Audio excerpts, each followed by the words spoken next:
Excella Education Study in USA assured scholarship. Contact 9881 96666.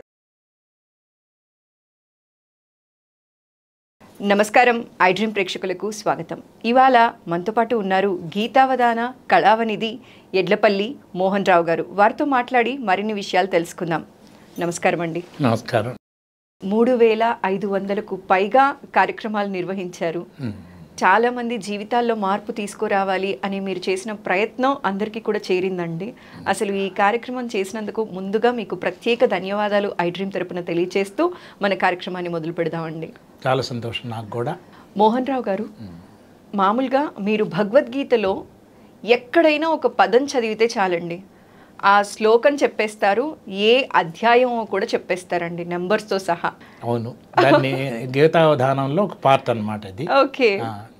In fact నాకు అలా వచ్చు కాబట్టి ఫ్రెండ్స్ సజెస్ట్ చేస్తే గీతావధానం చేయడం జరిగింది. అంటే నేను అవధానం కోసం నేర్చుకోలేదు, బికాజ్ జస్ట్ ఒక ఇష్టంతో నేర్చుకోవడం జరిగింది అనమాట. ఎన్ని ఏళ్ళు పట్టిందండి ఇది నేర్చుకోవడానికి? అట్లా ఇంకా టైం తెలియదండి అసలు. మొత్తం 2 సంవత్సరాల కన్నా ఎక్కువ ఉండదు.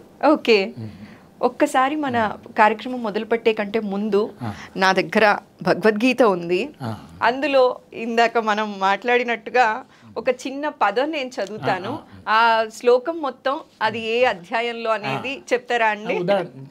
ఉదాహరణకి ఊరికే సరదాగా ఇలా మొదలుపెట్టి మనం కార్యక్రమంలోకి వెళ్ళిపోదామండి. ఏదైనా భూతేశ దేవదేవా.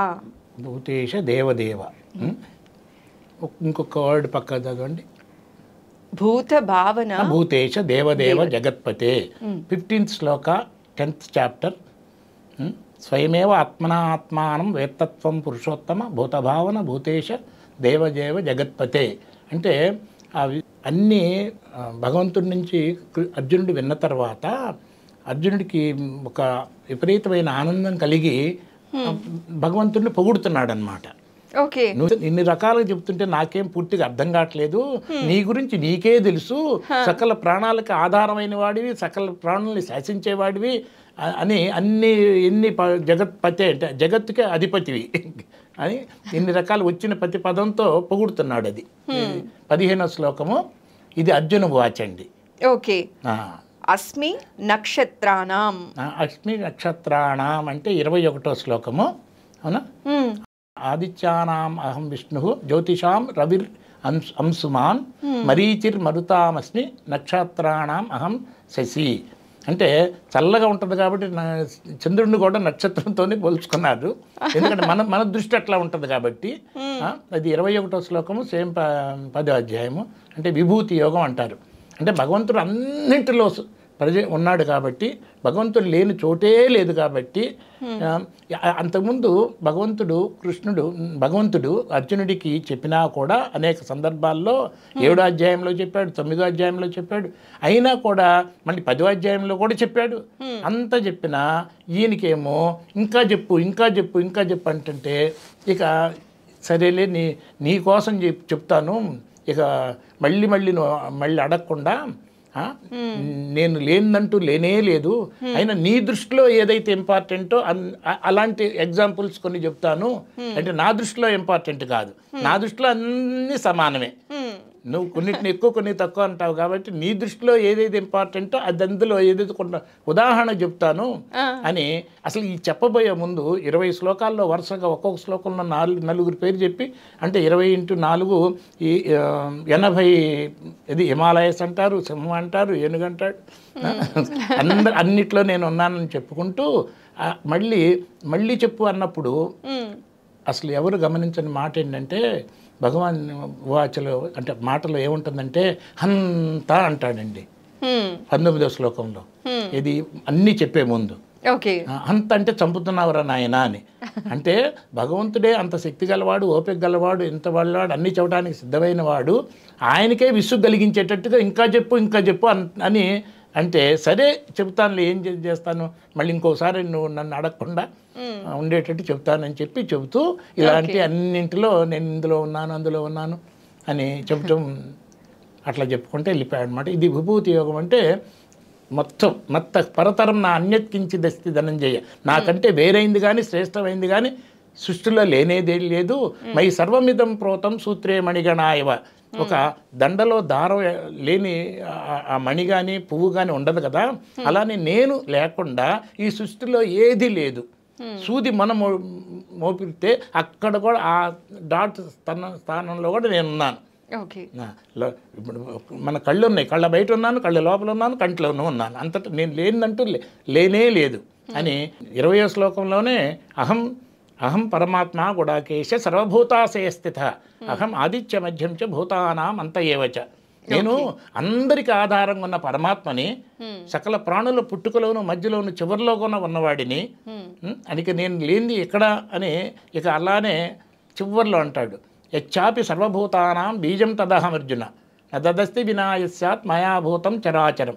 అసలు ఏది ఏదన్నా చెప్పు నువ్వు, అందులో దాని బీజం మూలం నేను అని ఇట్లా చెప్పుకుంటే పోయి చివరికి అంటాడు కోపం వచ్చి, అథవా బహునేతేన కిం జ్ఞాతేన తవర్జున. ఇన్ని రకాలుగా అడిగి నన్ను చంపుతున్నావు, చెప్పించుకుంటున్నావు, ఇన్ని రకాలుగా తెలుసుకొని ఏం చేస్తావు? నేను మొదటే చెప్పాను కదా, ఇష్టభ్యాహం ఇదం కృష్ణం ఏకాంశేన స్థితో జగత్. సృష్టి మొత్తంలో నేను అనే ఆధారం లేని, నేను ఆధారంగా లేని జీవి కానీ వ్యవహారం కానీ ఏదీ లేదు అని ఒక్క మాటలు ఇంకో నోరు మూసుకొని అన్నాడు అన్నమాట, ఇండైరెక్ట్ చెప్పాలంటే. ఓకే. దృఢమితి తతో వక్ష్యామి. ఇష్టోసిమే దృఢమితి తతో వక్ష్యామి తేహితం. ఇష్టోసిమే దృఢ సర్వగుహ్యతమం భూయస్సుణమే పరమం వచః. ఇష్టోసిమే దృఢమితి 64 శ్లోక ఆఫ్ 18th చాప్టర్. అంటే నువ్వు నాకు చాలా ఇష్టుడివి, అందుకని పరమ రహస్యమైంది సర్వగుహ్యతమం దాన్ని నీకు చెబుతున్నాను. ఎందుకంటే ఇష్టుడు కాబట్టి దృఢం, ఇందులో సందేహమే లేదని చెప్తున్నాడు. అజ్ఞాన సమ్మోహ. ప్రణస్తస్తే ధనంజయ. ఇది 72 శ్లోక ఆఫ్ భగవాన్, లాస్ట్ శ్లోక. ఇప్పుడు దా ఇన్ని చెప్పాను కదా. కచ్చిత్ ఏతశ్రుతం పార్థ త్వయి ఏకాగ్రేణ చేతస. ఇప్పుడు దాకా నేను చెప్పిన దాన్ని నువ్వు ఏకాగ్ర చిత్తంతో విన్నావా? కచ్చిత్ అజ్ఞాన సమ్మోహ ప్రణస్తస్తే ధనంజయ. నీ అజ్ఞానంతో ఏర్పడిన ఈ వ్యామోహం పోయిందా అని అడుగుతున్నాడు అన్నమాట. 72 last shloka of the Bhagavan. రాజసం చలం. రాజసం చలం అధ్రువం. అవునా? 18th శ్లోక కదా, 17th అధ్యాయము. సత్కారమాన పూజార్థం తపో దంబేన చైవయత్ క్రియతే తదిహ ప్రోక్తం రాజసం చలం అద్రోహం. ఇప్పుడు నేను ఇక్కడ మాట్లాడేది నేను గొప్ప అనిపించుకోవటానికి సత్కారాలు పొందటానికి కనుక అయితే అది రజోగుణమైన వ్యవహారమే కానీ నిజమైన జ్ఞానం కాదు అని చెబుతున్నాడు అన్నమాట. తపస్సు. ఒక్కోసారి కాషాయ వస్త్రాలు వేసుకుంటాం. ఇప్పుడు నేను కాషాయ వస్త్రాలు వేసుకున్నాను అనుకోండి, ఇక్కడికి వస్తే మీ వాళ్ళు ఆటోమేటిక్గా వచ్చి ముందు దండం పెట్టి తర్వాత మాట్లాడతారు. కానీ నేను నలుగురు అట్లా గుర్తించి నమస్కారం పెట్టడానికి కనుక కాషాయ వస్త్రాలు వేసుకుంటే, కాషాయ వస్త్రాలు అంటే నార్మల్ ఆడంబరాలను పక్కన పెట్టినట్టే కదా, ఇది తపస్సే కదా. కానీ ఇలాంటి తపస్సు నిజమైన తపస్సు కాదు. ఇది దుడుకుతనంతో కూడిన అజ్ఞానంతో కూడిందే కానీ నిజమైన తపస్సు కాదు అని చెప్తున్నాడు అన్నమాట. అమ్మో, ఏ ఒక్క పదం చెప్పినా మీరు అన్ని క్లియర్గా చెప్పేస్తున్నారు. లాస్ట్గా చివరిగా ఒక్కటి అడిగి మనం కార్యక్రమం మొదలు పెడదామండి. నిర్వికారః కర్త. 26th శ్లోక ఇది. సిద్ధసిద్ధ్యో నిర్వికారః కర్త సాత్విక ఉచ్యతే. దాన్ని మొదటి లైను ముక్త సంగో అంటే వితౌట్ డిటాచ్డ్. సంఘం అంటే అటాచ్మెంట్. ముక్త సంగో అంటే ఫ్రమ్ ది అటాచ్మెంట్ నుంచి బయటపడ్డాడు. ముక్త సంగో అనహంవాది, అహంకారం లేనివాడు.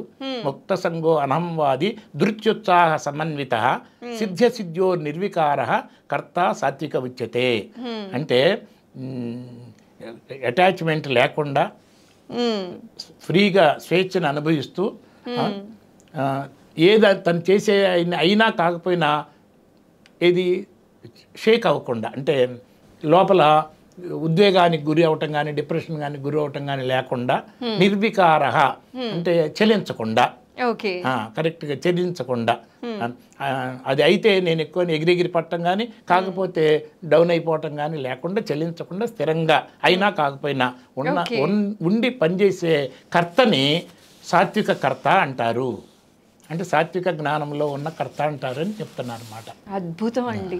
అసలు నంబర్స్తో సహా ఎంత బాగా చెప్పేస్తున్నారో అసలు. ఇంకా ఇలా చెప్తూ ఉంటే మీరు ఎన్ని శ్లోకాలైనా ఇలా చెప్పేస్తూ ఉంటారనేది చాలా చక్కగా అర్థమైంది నాకు. ఓన్లీ 701 అంతే, అంతకన్నా లేవు. ఓన్లీ 701. చక్కగా చెప్పారండి. అయితే మోహన్ రావు గారు, భగవద్గీత గురించి మాట్లాడాలి అంటే ఈ గీత అనేది ఎప్పుడు వింటున్నాం అంటే ఎవరైనా కాలం చేసినప్పుడు, ఎవరైనా వెళ్ళిపోయినప్పుడు ఆ ఇంట్లో మాత్రమే వినటం అనేది ఎక్కువగా జరుగుతోందండి. దీనిపైన మీరేమంటారండి, దీని గురించి మాట్లాడాల్సి వస్తే? ఏంటి ఆ టైంలో భగవద్గీత శ్లోకాలు రికార్డు ద్వారా పెట్టి నలుగురికి వినపడేటట్టు పెడతారు. నేను కూడా చాలా చోట్ల వింటూనే ఉన్నాను, తప్పు లేదు. ఆ టైంలో ప్రతి వాళ్ళు కొంచెం బాధతోనూ, ఇంట్లో వాళ్ళు ఇంకా ఎక్కువ దుఃఖంతోనూ ఉంటారు కాబట్టి, కొంత వైరాగ్యంతో కూడా ఉంటారు కాబట్టి, వేరే విషయాలు కూడా ఎక్కువ మాట్లాడుకోరు కాబట్టి, వాళ్ళు ఇందులోని సందేశం ఏదైతే భగవద్గీతలో ఉన్న నిజమైన సందేశాన్ని వినే స్థితిలో ఉంటారు. ఓకే, వినే స్థితిలో ఉంటారు కాబట్టి, ఆ స్థితిలో వాళ్ళు బాగా వింటారు కాబట్టి, దీనివల్ల ఎంతో లాభాన్ని విన్న వాళ్ళంతా. అది చనిపోయిన ఆయన కోసం కాదది, చనిపోయిన వాళ్ళ చుట్టుపక్కల ఉన్న విషాదంతో ఉన్న వాళ్ళ కోసం. అంటే చనిపోయిన అతను మోక్షానికి వెళ్ళాలి అంటే గీత అనేది ఇక్కడ పెట్టాలి అని కూడా కొందరు అంటూ ఉంటారు కదండి. అసలు ఏమి చేసినా చనిపోయిన తర్వాత ఆయనలో ఉన్న జీవుడు అంటే మన మనసులో ఉన్న ఇష్టాలు అయిష్టాలతో కలిసిన ఒక వ్యవహారం అన్నమాట. ఆ జీవుడు అంటే మనసులో బుద్ధిలో ఉన్న ఇష్టాయిష్టాలు ఉంటాయి కదండి మనకి, కొన్ని ఆకారాలు ఉంటాయి కదా, నేను గొప్ప నేను తక్కువ, ఇవన్నీ కూడా వీటితో ఉన్న వాసనలు అంటారు, ఇష్టాయిష్టాలు అంటారు. వీటితో ఉన్న జీవుడు శరీరం చనిపోయిన తర్వాత ఈ శరీరం వదిలిపెట్టి కొంతకాలం ఎక్కడో ఉండి తర్వాత ఇంకో శరీరం దొరికినప్పుడు ఇంకో శరీరంలో ప్రవేశించడం జరుగుతుంది. కానీ వీళ్ళు నా అభిప్రాయం ప్రకారం, భగవద్గీత చెప్పిన ప్రకారం అయితే వీళ్ళు ఎన్ని చేసినా ఆయన మీద ఏ ఎఫెక్ట్ ఉండదు. ఆయన ఏం తీసుకెళ్తాడంటే ఆ చనిపోయే ముందు ఆయన మనసులో ఏ ఇష్టాలు ఏర్పరచుకొని ఉన్నారో అదే అక్కడి నుంచి ట్రావెల్ అయ్యి వెళ్ళిపోతుంది తప్ప వీళ్ళు ఏమి చేసినా దానిలో మార్పు రాదు. అక్కడ కూర్చున్న వాళ్ళ కోసం, అక్కడ వాళ్ళ కోసం బెనిఫిట్. ఎందుకంటే మా వాళ్ళు పోయారని ఒక బాధ ఉంటుంది కదండి. అసలు భగవద్గీత ఏం చెబుతుంది, శరీరం పోయినా నీవు నాశనం కాదు. ఇక్కడ నువ్వంటే ఈ శరీరాన్ని నాది అని అనుకుంటున్న మనసు, ఈ శరీరం నాది నేనే అనుకుంటున్న మనసు ఏ ఇష్టాలు ఈ శరీరంతో పాటు ప్రపంచంలో ప్రవర్తించేటప్పుడు ఇష్టాలు ఏర్పరచుకున్నాయో ఆ ఇష్టాలతో ఈ శరీరాన్ని పట్టుకొని అప్పుడు దాకున్న మనసు ఈ శరీరం పాడవటం వల్ల ఇక తనకి ఇష్టాలు తీర్చుకునే అవకాశం లేదు కాబట్టి అక్కడి నుంచి వదిలిపెట్టి వెళ్ళి ఇంకొక శరీరం దొరికేంతవరకు వెళ్తుంది.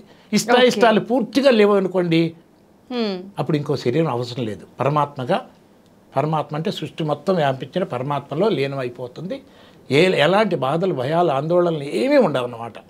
కానీ కొంత ఇష్టాలు మిగిలి, కొంత శత్రువు మిత్ర భావాలు మిగిలి ఉండి అవి తీర్చుకోవటం కోసం ఒక శరీరం కావాలి కాబట్టి, ఈ లోపలే శరీరం పోయింది కాబట్టి మళ్ళీ ఈ కోరికలను తీర్చుకోవటం కోసం, లేకపోతే సంపూర్ణ స్వేచ్ఛను నేను పొందాలని అనుకుంటున్నాం కదా, ఇంకా కొంచెం ఇష్టాలు ఉన్నాయి నాకు, శరీరం వదులుతున్నా కానీ దాని మీద ఇష్టం పోలా, ఎదురుగా ఉంది.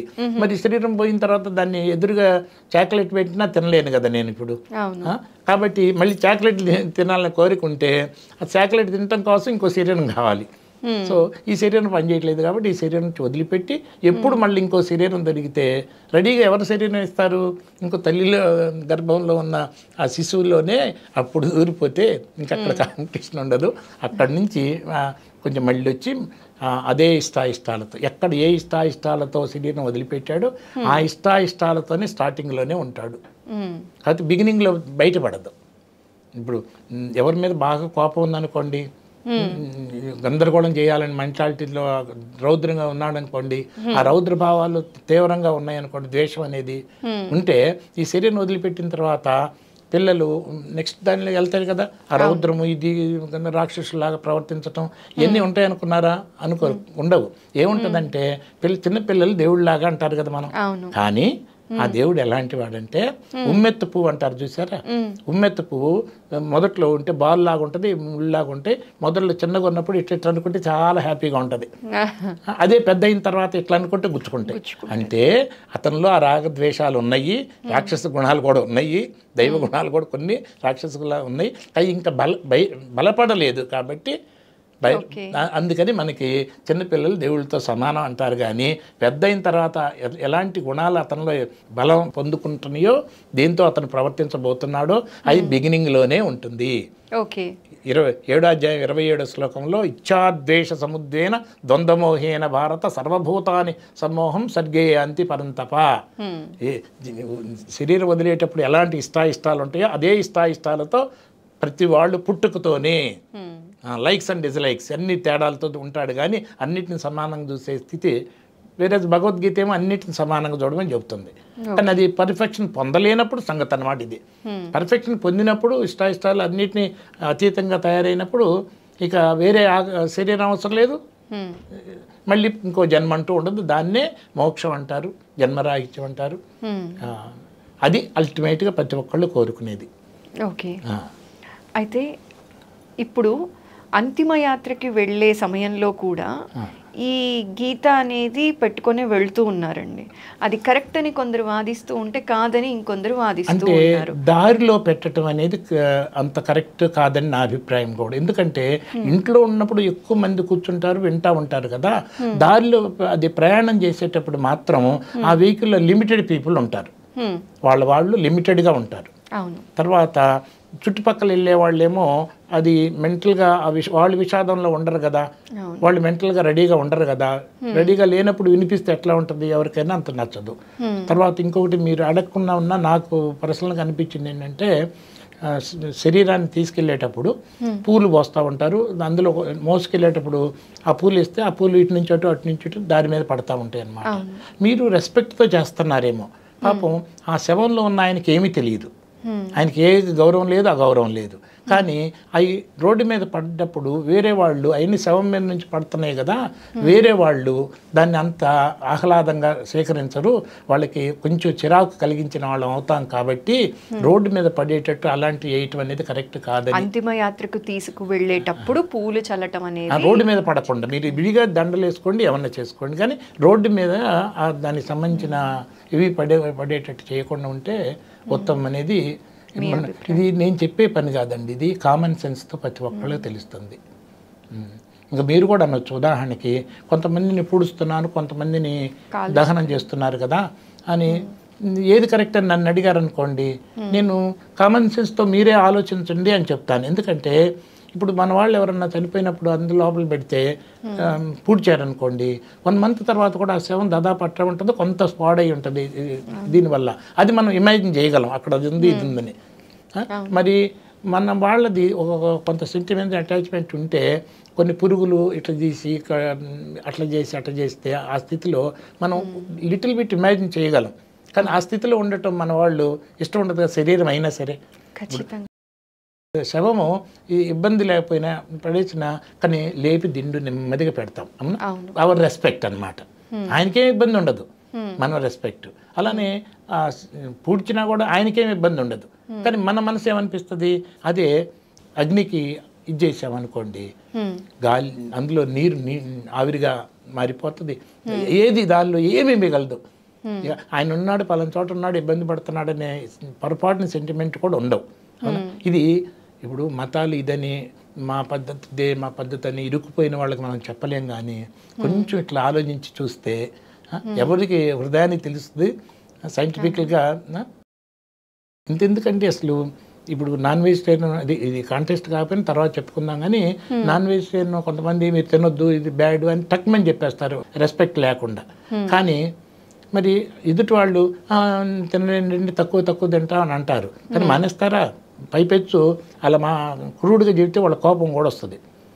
నేనేం చెప్తాను చెప్పనండి, మీరు నెక్స్ట్ టైం ఏదైనా చికెన్ తినాలనుకున్నారనుకోండి, ఆ కోడిని తీసుకొచ్చి ముందు 4 రోజులు గింజలు పెట్టి చేయండి, తర్వాత మీ చేత్తోనే మీరే కోసి మీరే చేయండి, అలా అయితేనే తినండి అన్నాను అనుకోండి, 75% మానేస్తారు.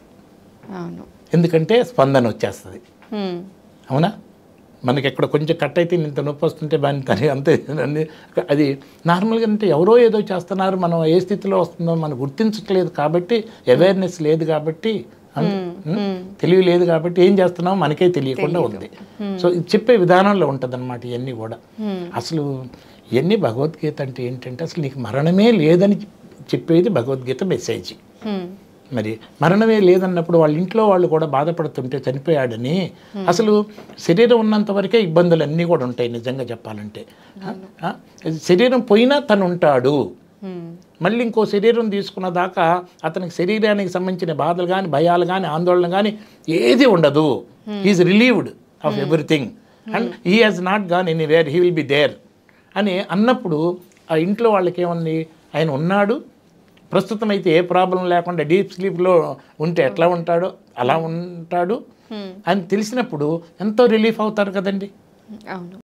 సో ఇది జ్ఞానం అందించుకున్న సమయం, కానీ రోడ్డు మీద మాత్రం మనం ఇది చేయటం మాత్రం కరెక్ట్ కాదండి. అంటే మనం ఒక విషయం గురించి మాట్లాడుతూ ఉంటే మీరు ఆ విషయంలో ఇంకా మేము తెలుసుకోవాల్సిన చాలా విషయాల్ని చెప్పినందుకు నిజంగా భగవద్గీత ఏం చెప్పిందండి, యజ్ఞాత్వ అమృతమశ్నుతే, ఏమి తెలుసుకుంటే మరణం లేని స్థితిని నువ్వు పొందుతావు, యజ్ఞాత్వ పరాం శాంతిని అధిగచ్చతి, ఏమి తెలుసుకుంటే పరమశాంతిని పొందుతావో మరణం లేని స్థితిని పొందుతావు. పరమశాంతి అంటే పూర్ణత్వం, అంటే అనంతమైన స్థితి.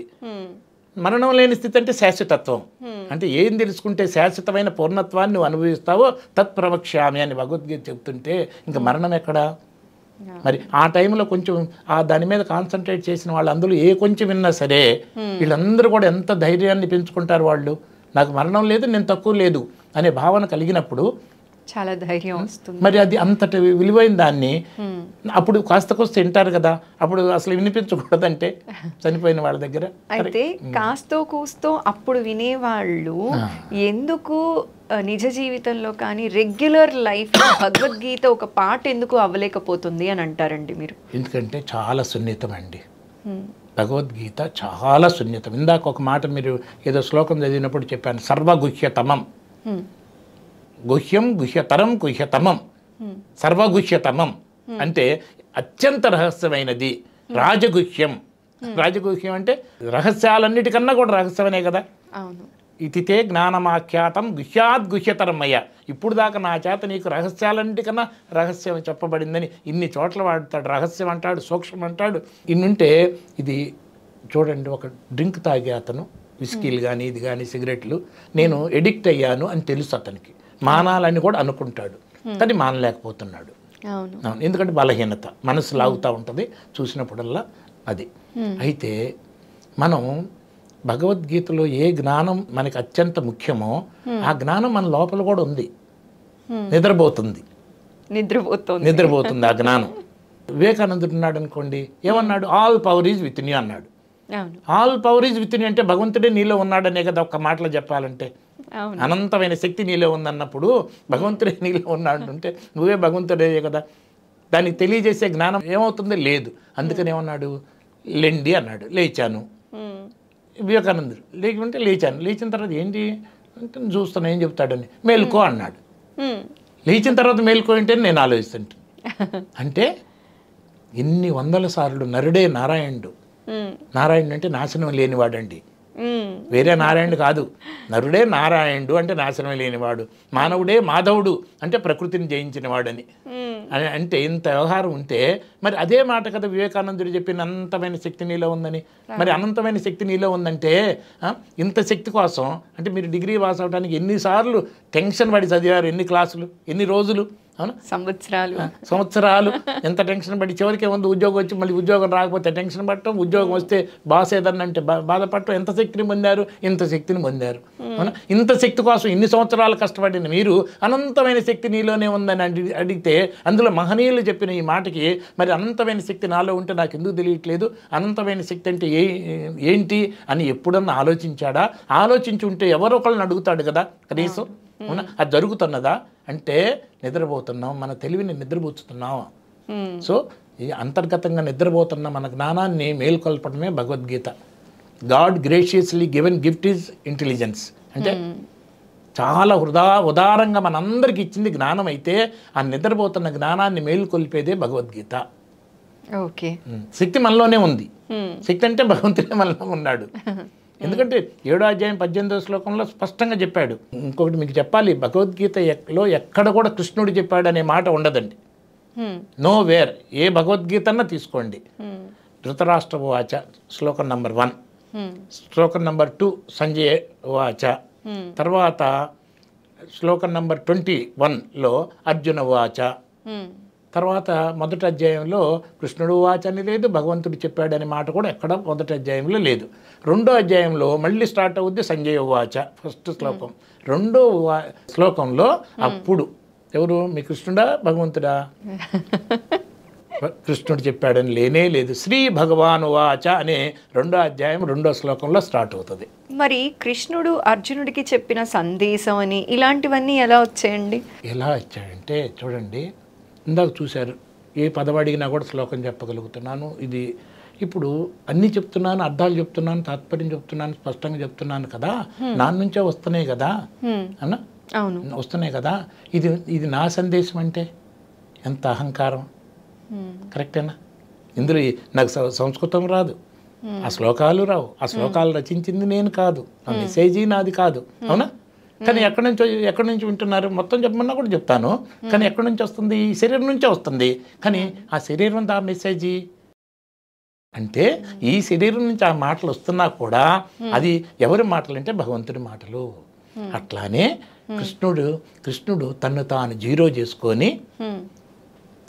జీరో చేసుకొని అందరిలోనూ ఉన్న, తనలోనూ కూడా సమానంగా ఉన్న భగవంతుడు తన గురించి తాను వివరించడానికి తను ఒక ఇన్స్ట్రుమెంట్గా మారిపోయాడు. ఓకే. అంటే ఇప్పుడు మోడీ గారు మాట్లాడుతుంటే, ప్రైమ్ మినిస్టర్ గారు, మన రేడియోలో వింటే మీరు నా దగ్గరకు వచ్చి రేడియో మెసేజ్ ఇచ్చిందని అంటారా, ప్రైమ్ మినిస్టర్ మెసేజ్ ఇచ్చిందంటారా?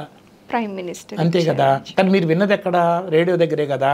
కృష్ణుడు అక్కడ కేవలం రిపీటర్ మాత్రమే, రేడియో లాగా రిపీట్ చేసిన మాత్రమే. నాకు పుట్టుక లేదు, నాకు మార్పు లేదు, నేను వ్యక్తం కాను, అందరిలో ఉన్నాను, సమానంగా ఉన్నాను, మూలంలో ఉన్నాను, మారే శరీరంలో మార్పు లేకుండా నాశనం అయ్యే శరీరంలో నాశనం కాకుండా ఉన్న నన్ను ఎవరైతే గుర్తిస్తాడో వాడికే జ్ఞానం ఉన్నట్టు, తచ్చిమ వాళ్ళందరూ నిద్రపోతున్నట్టు లెక్క అని అన్నాడు. ఇందులో ఏ ఒక్కటన్నా కృష్ణుడికి వర్తిస్తుందండి? అందరిలో సమానంగా మార్పు లేకుండా, మారే శరీరంలో మార్పు లేకుండా, నాశనం అయ్యే శరీరంలో నాశనం లేకుండా సమానంగా ఉన్న మూలంలో ఉన్న, అంటే జీరో డిస్టెన్స్లో ఉన్న, సకల కదిలే వాటిల్లో కదలన వాటిలో. ఇప్పుడు మీరు తెలుగులో అనువాదం అంటున్నారు కదా, ఇప్పుడు శ్లోకాలు పక్కన పెట్టి ఆ శ్లోకం గుర్తొచ్చి దాని అనువాదం చెప్తున్నా. కదిలే వాటిలోనూ కదల వాటిలోనూ, లోపల బయట కూడా నేను ఉన్నాను. కానీ నేను సూక్ష్మంగా ఉండటం వల్ల, అంటే పంచేంద్రియాలకి వ్యక్తం కాను కాబట్టి నీకు తెలియట్లేదు కాబట్టి అక్కడెక్కడో నేను ఉంటాను. నువ్వు వెతుకటం మొదలెట్టావు అనుకో, ప్రపంచం చుట్టూ 100 చుట్టూ తిరిగినా కూడా నేను కనపడను. ఎందుకంటే అంతటా ఉన్నాను, పంచేంద్రియాలకు దొరకను. కనుక్కుంటే జ్ఞానం ఉంటే 0 డిస్టెన్స్, అంటే నువ్వే నేనై ఉన్నాను. అప్పుడు దూరం ఎంత? అత్యంత సన్నిహితంగా నువ్వే నేను అయ్యున్నాను, నువ్వే అంత దగ్గరగా ఉన్నాను. కనుక్కుంటే, గుర్తించకపోతే ఎంత దూరం వెతికినా ఇంతెందుకండి. ఉదాహరణ సింపుల్ ఎగ్జాంపుల్కి వద్దాం. మన ముందు గాలి ఉంది. ఇప్పుడు మీ కళ్ళకి గాలి కనపట్టలేదు, నా కళ్ళకి గాలి కనపట్టలేదు. కాబట్టి ఇది ఇక్కడ గాలి లేదని వెతకటం మొదలెడితే, అవునా? సో కాబట్టి ఇట్టంటే గాలి తెలుసుద్దిగా, తెలుస్తుంది. అంటే దానికి ఒక ఇన్స్ట్రుమెంట్ ఉంది. అలానే సృష్టి మొత్తం అణువణువున వ్యాపించిన పరమ సత్యస్వరూపమైన ఇది చైతన్యం మనం అందరిలో సమానంగా ఉన్నప్పుడు, ఇప్పుడు గాలి చూడలేము, ఆకాశాన్ని అసలు చూడలేము. ఆకాశం కన్నా సూక్ష్మమైంది వాడు భగవంతుడు, అంటే చైతన్యం, అనంతమైన చైతన్యం. మరి ఎట్ట తెలియబడతాడు? కానీ అంతటా ఉన్నాడు కదా భగవంతుడు. అంతటా భగవంతుడు ఉన్నప్పుడు ఆమ్ని అంటే సర్వాంతర్యామి అంటారు కదండి, సర్వశక్తి సంపన్నుడు అంటారు కదా. సర్వాంతర్యామి అంటే ఆయన లేని చోట ఎక్కడన్నా ఉందా? లేదు కదా. అలాంటప్పుడు మీలోనూ నాలోనూ కదా ఉండాలి కదా ఆయన.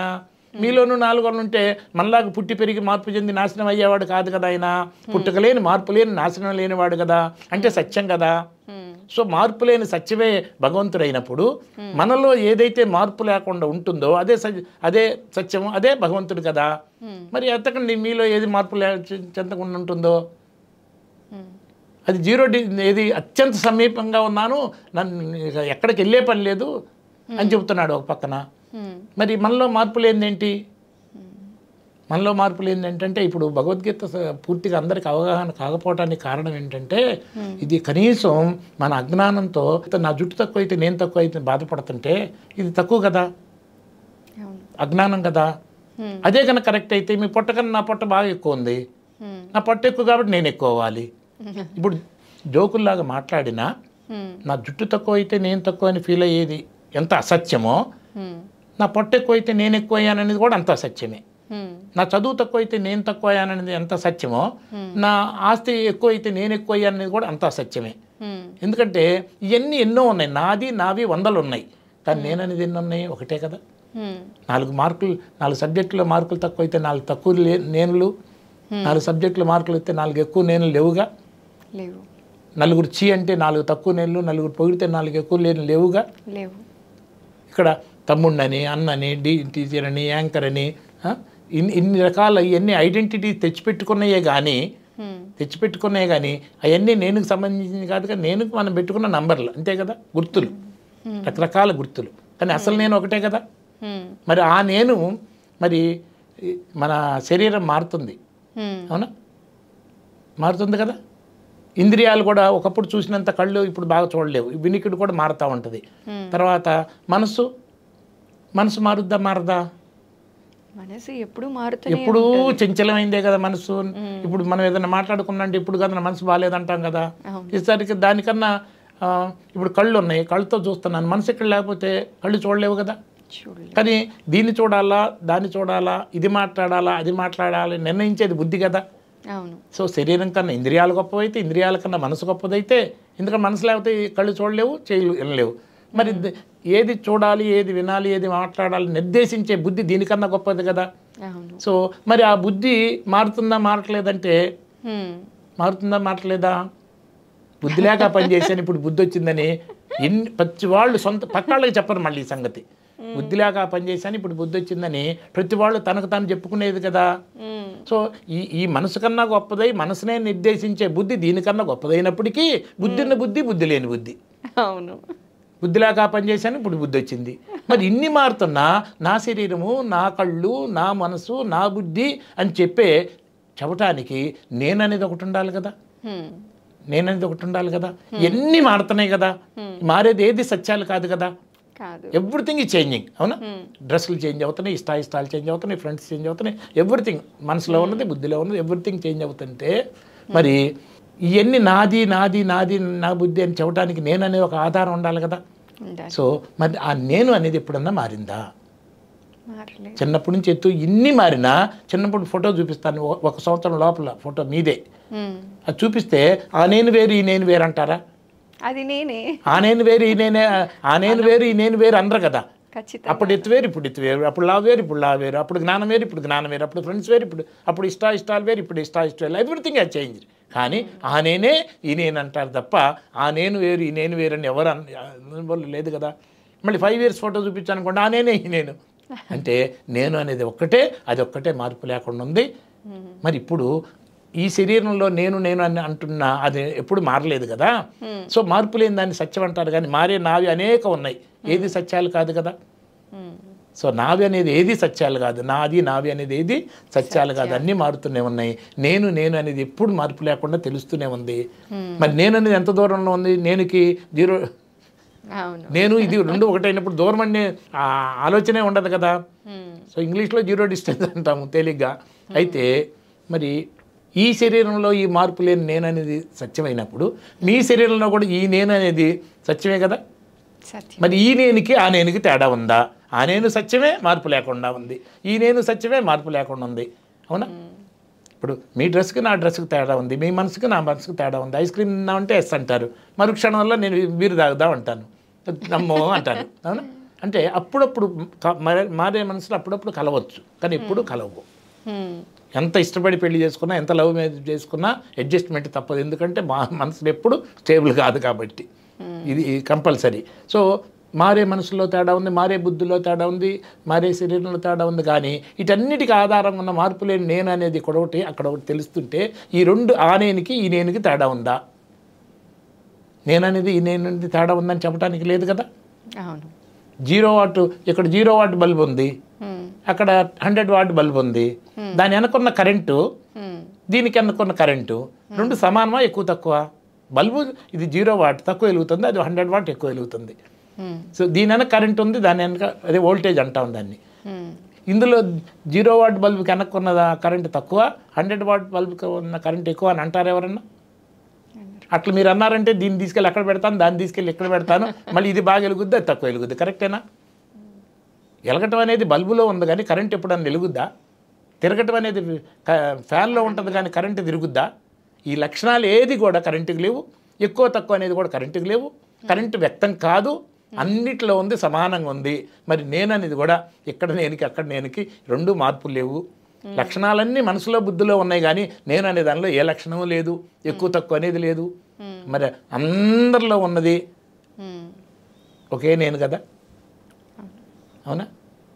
మరి ఒకే నేనంటే అసలు ఇది చూడండి, తత్వమై అన్నీ మనం మీరు మీ గురించి ఏది అడిగినా, మీ ఆరోగ్యం విషయం కానీ, మీ ఫైనాన్షియల్ విషయం కానీ, ఆర్థికమైన విషయం కానీ, ఇంట్లో వాళ్ళతో సంబంధాలు కానీ, మీకు ఎన్ని డ్రెస్సులు ఉన్నాయని కానీ, మీ బరువు ఎంత అని కానీ, ఏది అడిగినా అంతకుముందు మీరు చూసుకున్నది, కళ్ళతో చూసింది, చెవులతో విన్నది గుర్తుపెట్టుకొని చెబుతారు ఏది అడిగినా.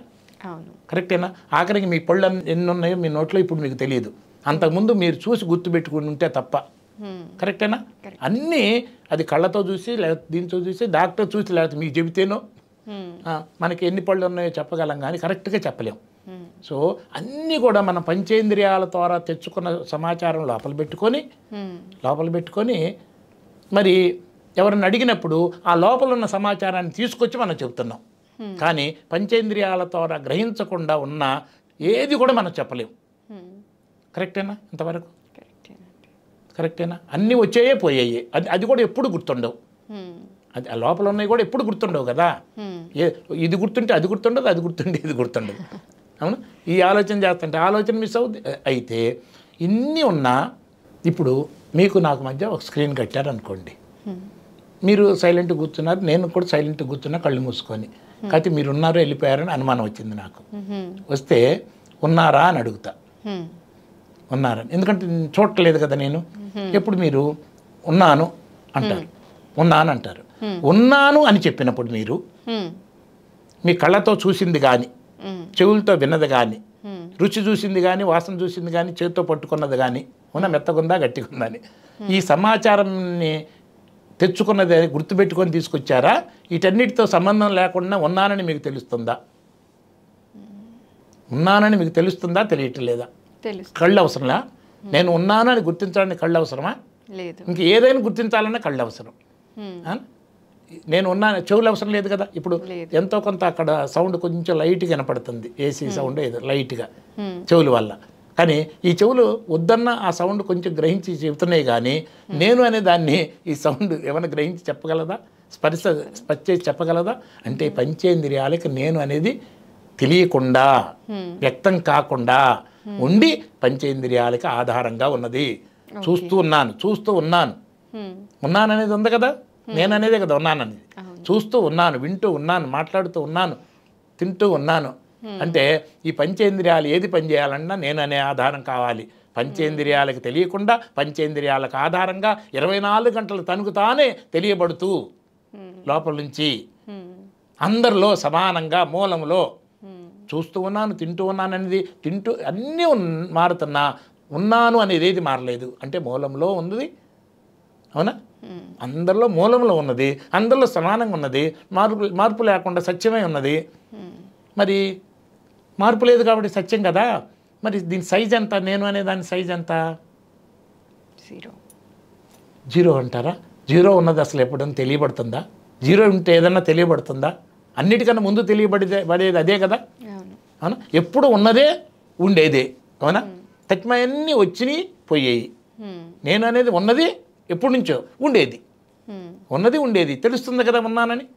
సో ఉన్నానని అది ఉండకుండా ఎట తెలుస్తుంది? దానికి పరిమాణం ఏదో ఒకటి ఉండాలి కదా.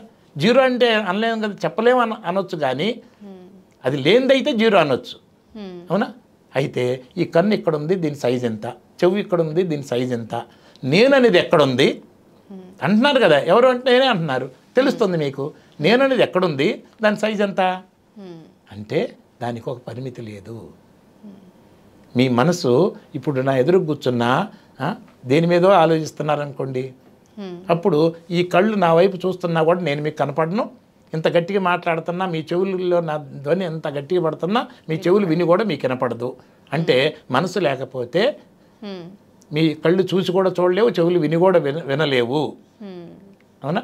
మరి నేననే అది ఎక్కడ తెలియబడుతుంది? మీ మనసు ఎక్కడున్నప్పుడు? మీ మనసు ఎక్కడుందో అక్కడ తెలియబడుతుంది, కానీ శరీరంలో తెలియబట్టలే, అవునా? మనసు వేరే చోట ఉన్నప్పుడు శరీరం ఉన్నా ఒకటే, లేకపోయినా ఒకటే.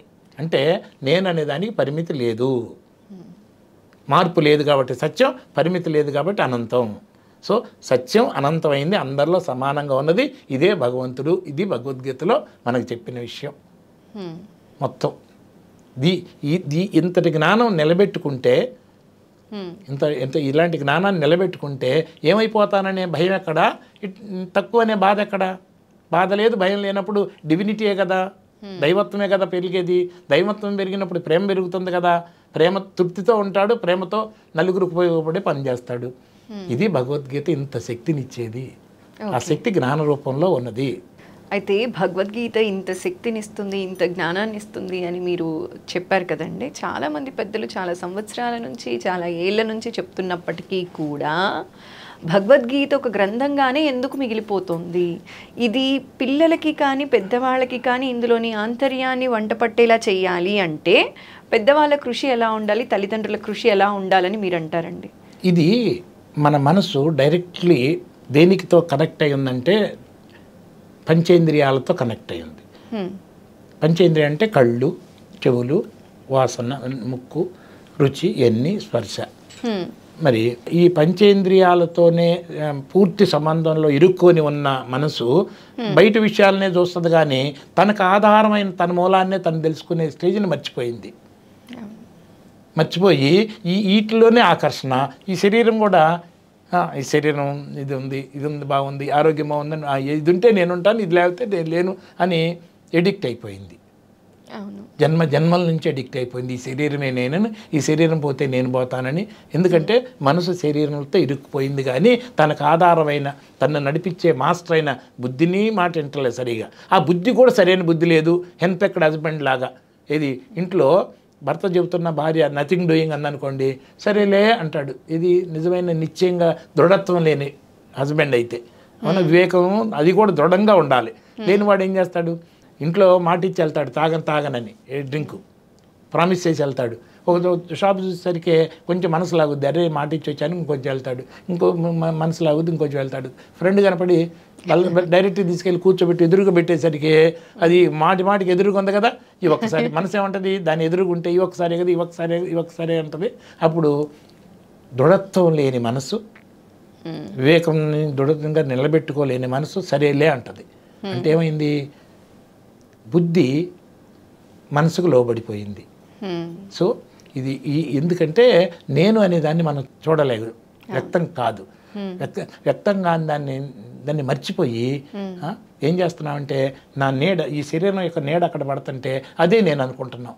ఎందుకంటే ఈ శరీరం కూడా మన నిలువుగా ఉంటే కనపడదు కదా, లైట్ వెనక మారుతుంటే నీడ పొట్టిగా పొడవుగా ఉంటుంది.